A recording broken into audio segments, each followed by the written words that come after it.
Minister सुल्तान महमूद साहब चौधरी साहब की गुजारिश है, सारे ने घर धियां भैनां हैं, मावां हैं, ठीक है, कोई बंदा असां नाल टुरने वास्ते तैयार नहीं। दाना वास्ते मेरी आवाज़ सुनो। 5 साल हो गए कचहरियां धक्के खाने, मैं मजदूरी बावजूद उत्थे जाना, मेरी वालदा भी घर मजदूर।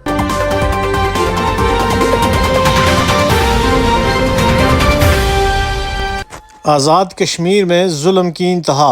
पूरी दुनिया में मकबूजा कश्मीर की माओ बहनों के लिए इंसाफ की दुहाई देने वाली सियासी शख्सियत बैरिस्टर सुल्तान महमूद चौधरी, जो इस वक्त सदर आज़ाद कश्मीर भी हैं, कि अपने आबाई हल्का में 5 साल कबल ज़्यादती का शिकार होने वाली बच्ची का ख़ानदान मदद मांगने खड़ी शरीफ प्रेस क्लब पहुँच गया।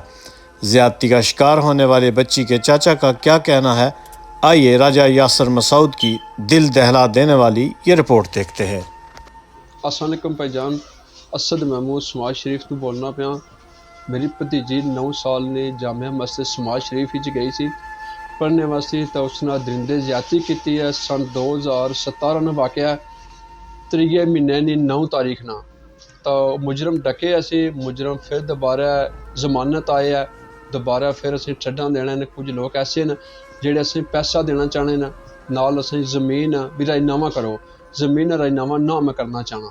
मैं केस लड़सा, मेरा भाई दिहाड़ लाना है, दिहाड़ तक कम करना बेचारा, मैं लत्तां दूं तू मजदूर हाँ, मैं मजदूरी बावजूद इस केस ने हैंडल करने वास्ते तैयार हाँ।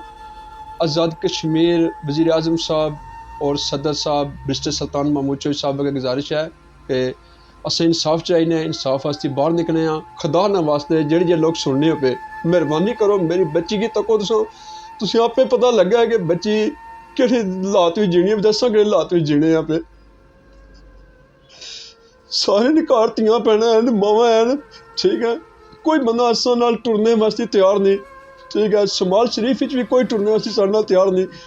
तो अल्लाह ने सवाल में तुसां हथ बनना, मेरी मदद की जाए, मेरी सपोर्ट की जाए, मेरे नाल तामन करो। सारे ने धियां भैनां हैं, और बंदे ने घर धी भैन है, ठीक है, धी भैन की मौत है ना, ठीक है, मां नहीं तो और फुफी ताई तैन घर।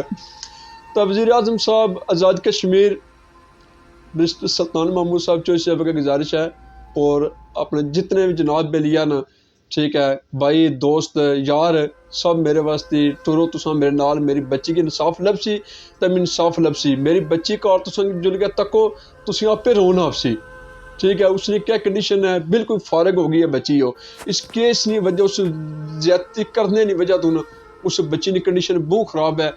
तो अल्लाह ताला तुसां मुसलमाना की रहम फरमाए, अल्लाह ताला तुसां के नाल मेरे टुरने की हिदायत दिया है। मैं तुसां ने इंतज़ार विच हाँ, मैं इंसाफ चाहना, इंसाफ वास्ते अज बाहर निकलिया वां।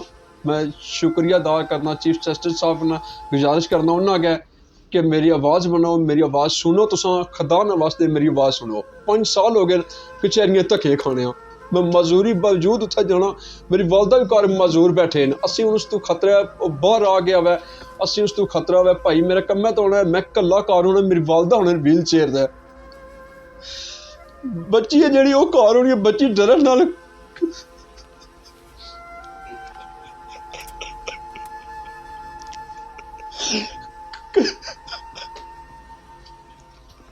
बच्ची कलर डरन नाल अंदरों बाहर नहीं निकलनी पी।